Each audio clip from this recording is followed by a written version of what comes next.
Hi, everyone, and welcome to the special simulcast, the Neil Haley Show and the Mina Valentine Show with our host, Mina Valentine. Hi, Mina. Hi, how are you today? Fantastic.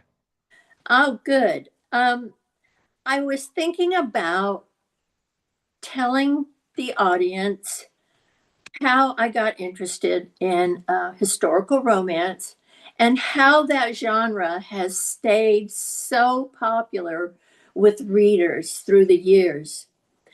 I uh, not retired, but I resigned from my position as the dean and moved to Tennessee. So I needed something to do.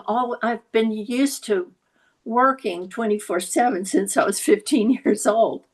So I started reading and I thought, you know, I really like these books. I got really hooked on the historical romances from England.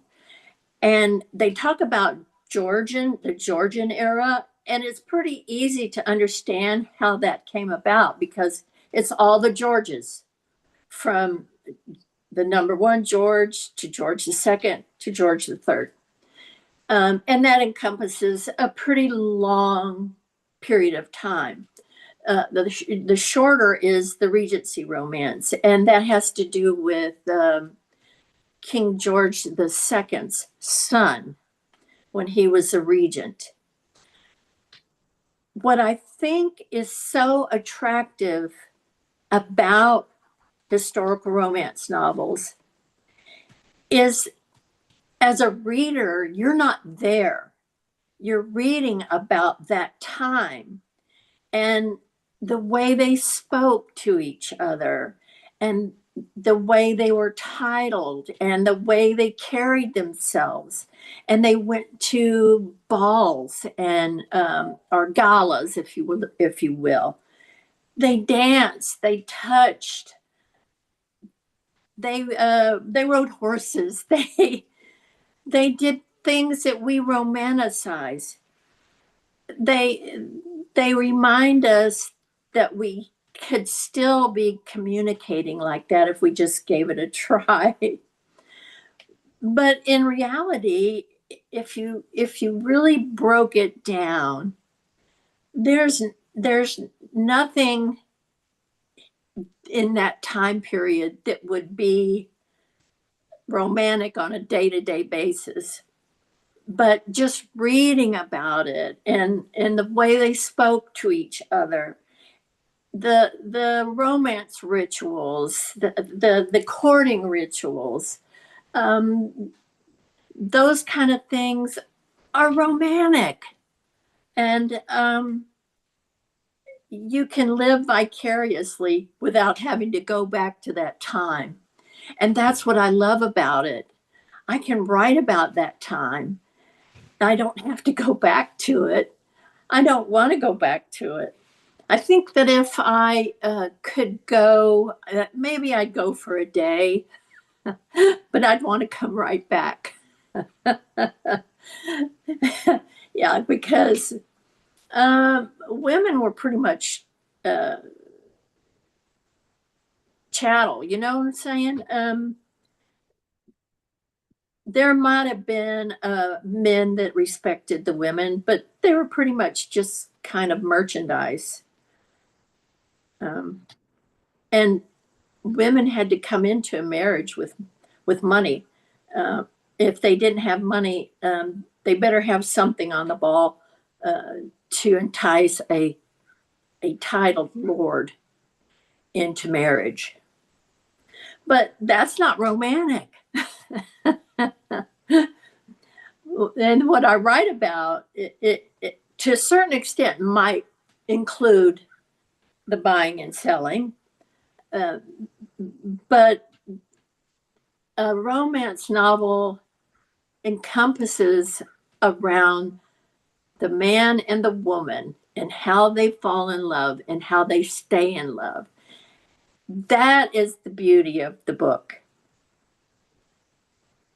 Yeah, I mean, that's definitely the thing. And people love this uh time period, don't Right. they?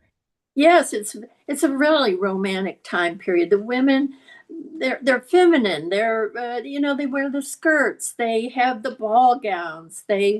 Um, they do the waltz. They dance. There's protocol. Um, there's expectations, and those kind of things are things of a bygone era. Things that we kind of look back on and go, "Gosh, that sounds really nice." Um, you can live vicariously through the book. That doesn't mean you really want to go back to that. But when a man is going to get on his horse and ride for miles and miles to find you and save you, oh, that's just wonderful. Exactly. Yeah, yeah. So what's the late? So in thinking about that era, that's why you love it. We're going to be talking about in later podcasts and newsletters, basically more about the Georgian era and Regency romance for sure. My last question, Regency romance, it goes to a different time period, not just the Georgian era, right? Georgian era is a huge amount of time because it encompasses all the Georges. George the first, the second, the regent, and then the third. So um, during the time of George the second, he was incapacitated.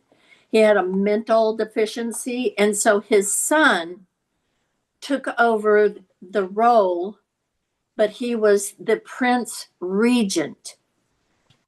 That is the time period. The Regency romance encompasses that specific span of time. I think a lot of authors make classify themselves as a Regency romance author without really understanding the time period. I agree. Yeah, They don't understand it completely and right, how it really works. Yeah. right, right. Um, and I know one thing about the Regency time period is um, the Prince Regent. He was very promiscuous, had wild, crazy parties, but a lot of the artistic um, uh, statues and buildings that are still around today were because of him, because of the Prince Regent. Um, the the Parliament was not happy with him because he was very extravagant. But in retrospect, he did a lot as far as arts and sciences that is very much appreciated today by the English. It's interesting. You're right about that time period. So, what's new with you? Give us updates for your fans.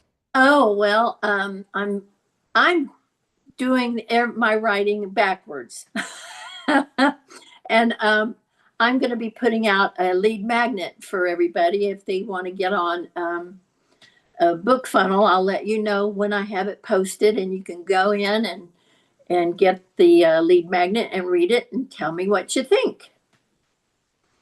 All right, and also your latest book is out.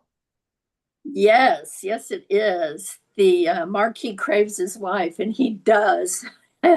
He craves her very much. I think he is has probably one of the highest libidos of the four men.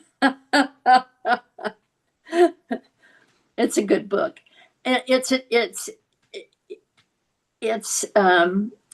he has unfailing love for her. He looks for her. He never gives up on her. And the end, at the very end, in the story, it's so sweet. Oh my God. I read it. I hadn't read it in a few weeks, and I read it and I cried. It's so sweet. So it's a good book, and I love that couple. I really love that couple. And you've wrote four books, And they're all available on Amazon. But yeah, the four that I've published so far, they're on Amazon, and I think the newest one, book four of the Four Horsemen, I think that's still 99 cents. Yep, we're making them 99 cents, and you keep getting sales, so you get the ebook and read the book and check it out for And sure. leave me a review, please. Yes, give her a 5-star review. Yeah, Appreciate it. And go to minavalentine.com if you want a paperback book autographed by her. Yeah. that All would be right. That was a special simulcast of the Neil